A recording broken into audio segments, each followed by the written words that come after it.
친구 여러분, 이제 다 같이 마음을 모아 하나님께 진실한 마음으로 예배를 드리겠습니다. 하나님은 영이시니 예배하는 자가 영과 진리로 예배할지니라.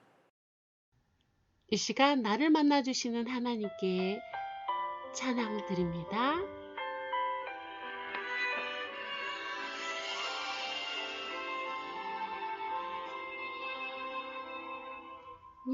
예수님 사랑하는 마음, 예수님 보고 싶은 마음, 예수님 만나고픈 마음 모두 다 알고 계시죠. 이 시간 내 맘에 오셔서 나를 안아주세요. 이 시간 내 맘에 오셔서 나를 만나주세요. 여러분, 이 시간 사도신경으로 하나님께 나갑니다. 나는 전능하신 아버지 하나님, 천지 창조주를 믿습니다. 나는 그의 유일하신 아들, 우리 주 예수 그리스도를 믿습니다. 그는 성령으로 잉태되어 동조녀 마리아에게서 나시고 본디오 빌라도에게 고난을 받아 십자가에 못 박혀 죽으시고 장사된 지 사흘 만에 죽은 자 가운데서 다시 살아나셨으며 하늘에 오르시어 전능하신 아버지 하나님 우편에 앉아 계시다가 거기로부터 살아있는 자와 죽은 자를 심판하러 오십니다. 나는 성령을 믿으며 거룩한 공교회와 성도의 교제와 죄를 용서받는 것과 몸의 부활과 영생을 믿습니다. 아멘. 기도의 시간입니다. 잠시 침묵으로 하나님께 나아갑니다.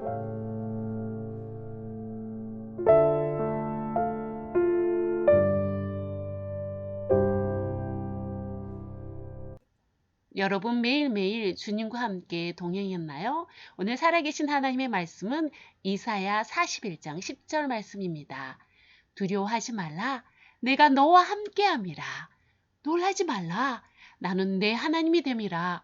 내가 너를 굳세게 하리라. 참으로 너를 도와주리라. 참으로 나의 의로운 오른손으로 너를 붙들리라.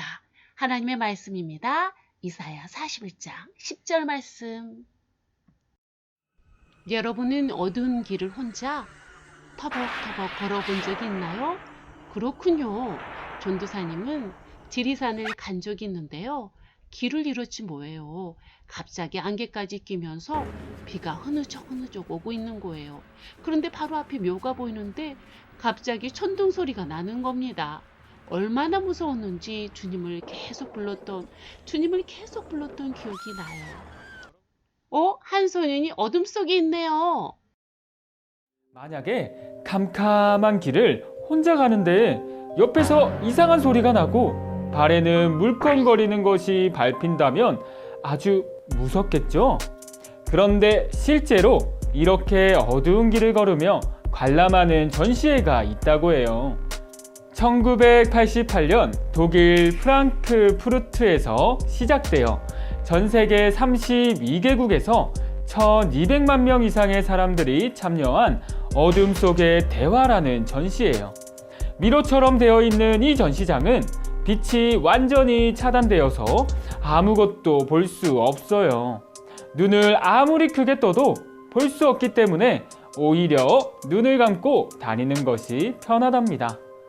여러분이 이 전시에 참여하게 되었다고 상상해봐요. 아무것도 보이지 않는 곳에 혼자 있는데 이상한 소리가 난다면 무섭겠죠? 갑자기 공기가 차가워지거나 바닥이 물컹거린다면 우와, 이건 생각만 해도 무섭지 않나요? 마치 공포체험처럼 무서울 것 같지만 사실 이 전시회에 참여해보면 전혀 무섭지 않다고 해요. 왜냐하면 가이드가 함께하기 때문이에요. 모든 길을 외우고 있는 가이드가 사람들을 붙잡고 친절하게 공간을 설명해줘요. 놀랍게도 가이드를 붙잡고 따라다니면 두려움이 사라지게 돼요. 졸졸 흐르는 시냇물 소리를 들으며 마치 숲속에 있는 듯한 상상을 해볼 수 있고, 시원한 공기를 온몸으로 느낄 땐 마치 다른 곳으로 여행을 온 것 같은 기분을 느낄 수 있어요. 하지만 만약 관람 중에 가이드의 손을 놓치면 어떻게 될까요? 캄캄한 어둠 속에서 홀로 두려워하게 될 거예요. 오늘 말씀에서 하나님께서는 이스라엘 백성에게 두려워하지 말라고 말씀하십니다. 당시 이스라엘 백성은 바벨론 포로가 되어 살고 있었어요. 하나님을 떠나 우상을 섬기고 하나님의 말씀을 따르지 않았던 이스라엘은 결국 남유다와 북이스라엘 두 나라로 갈라지게 되었지 뭡니까? 마치 누구와? 바로 대한민국과 북한이 갈라진 것처럼 말이죠. 안타깝죠. 자, 남유다와 북이스라엘은 원래 하나였던 나라가 갈라졌음에도 불구하고 이스라엘 백성은 계속해서 하나님의 말씀에 순종하지 않았습니다. 어떻게 하면 좋죠? 우상을 숭배하고 하나님이 없는 것처럼 행동하기도 했습니다. 결국 북이스라엘은 아수르에 의해, 그리고 남유다는 바벨론에 의해 멸망하고 맙니다. 이스라엘 사람들도 모두 뿔뿔이 흩어지게 되었지요. 포로로 끌려간 사람들은 바벨론의 노예가 되어 힘들게 살아가고 있어요. 그런데 바벨론보다 더 강한 나라 바사의 고레스 왕이 바벨론을 삼킬지도 모른다는 소식이 들려옵니다. 바벨론의 노예로 살아가던 이스라엘 사람들은 두려워 떨었지요. 왜 떨었을까요? 언젠가 자신이 고국 이스라엘로 돌아갈 수 있다는 희망이 사라질 거라는 생각과 함께 지금보다 더한 힘든 노예로 살아갈 것을 생각하니 미래가 어둡게 되어 두려운 것이죠. 그때 하나님께서 이사야 선지자를 통해 말씀하셨어요. 이사야 41장 10절 말씀 같이 읽어볼까요? 두려워하지 말라. 내가 너와 함께함이라. 놀라지 말라. 나는 내 하나님이 됨이라.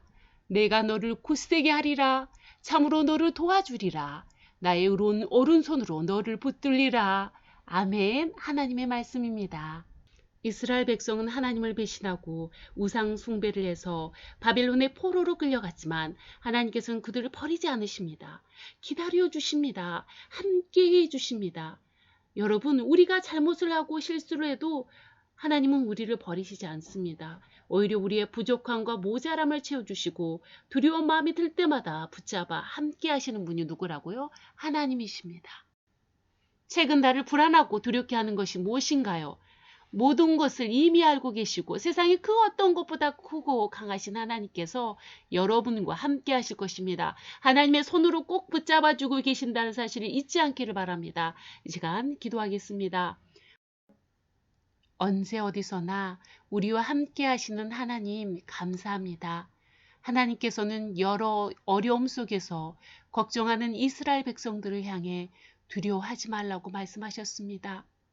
단 한순간도 약속의 백성을 떠나지 않으시고 함께 하시는 그 하나님이 우리와도 늘 함께 하신다는 것을 이 시간 믿습니다.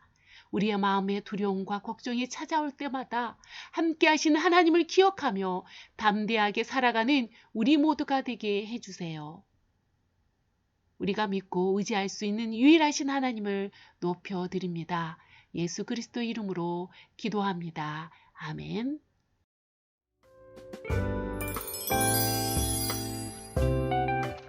주기도문으로 예배를 마치겠습니다. 하늘에 계신 우리 아버지, 아버지의 이름을 거룩하게 하시며 아버지의 나라가 오게 하시며 아버지의 뜻이 하늘에서와 같이 땅에서도 이루어지게 하소서. 오늘 우리에게 일용할 양식을 주시고 우리가 우리에게 잘못한 사람을 용서하여 준 것 같이 우리 죄를 용서하여 주시고 우리를 시험에 빠지지 않게 하시고 악에서 구하소서. 나라와 권능과 영광이 영원히 아버지의 것입니다. 아멘.